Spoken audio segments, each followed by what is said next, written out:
Hi friends, welcome to my channel. Elon Musk అంటే Tesla కార్లు, space X రాకెట్లు అనుకుంటాం. కానీ అసలు మ్యాటర్ ఏంటంటే ఇతడు భవిష్యత్తును పక్కా ప్లాన్తో మౌల్డ్ చేయడానికి ఆల్రెడీ 3వ ప్రపంచ యుద్ధాన్ని స్టార్ట్ చేశాడని అనుకోవచ్చు. ఇప్పుడు ప్రస్తుతం ఎలాన్ మస్క్ అయితే 3 ప్రాజెక్టుల మీద అయితే వర్క్ అయితే చేస్తున్నాడు. అవేంటి ఈ వీడియోలో తెలుసుకుందాం. వీడియో ఎక్కడ స్కిప్ చేయకుండా ఎండింగ్ వరకు అయితే చూడండి. అలాగే కొత్తగా ఎవరైనా వస్తే మన ఛానల్ అయితే సబ్స్క్రైబ్ అయితే చేసుకోండి. Number 1, Neuralink. ఒక చిన్న చిప్ని మెదడులో ఇన్సర్ట్ చేస్తాడు. అంతే, మన ఆలోచనలు డైరెక్ట్గా కంప్యూటర్కి కమ్యూనికేట్ అవుతాయి. మన మాటలు అవసరం లేదు, కేవలం ఆలోచనలతోనే మెషిన్లు ఆపరేట్ చేయగలిగే లెవెల్కి తీసుకెళ్తాడు. ఇది ఓ స్మార్ట్ టెక్నాలజీ కాదు, ఇది మైండ్ కంట్రోల్కి ఓ మొదటి అడుగు. Number 2, optimise robot. ఈ రోబో చూడడానికి మనిషిలానే ఉంటుంది. అది నడుస్తుంది, మాట్లాడుతుంది, పనులు కూడా చేస్తుంది.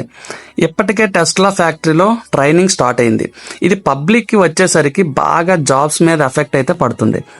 ఇటు అమెరికా అయితే అది ఎప్పుడు వస్తుందా, ఎప్పుడు లాంచ్ చేద్దామా అని ఎదురు చూస్తూ ఉంది. Number 3, Starlink surveillance. Elon Musk పంపించిన వేల ఉపగ్రహాలు ఇంటర్నెట్ అందించడమే కాదు, మన ఫోన్, మన లొకేషన్, మన డేటా అంతా అబ్జర్వ్ చేయగల విధంగా సెట్ చేస్తున్నాడని లీక్లు వస్తున్నాయి.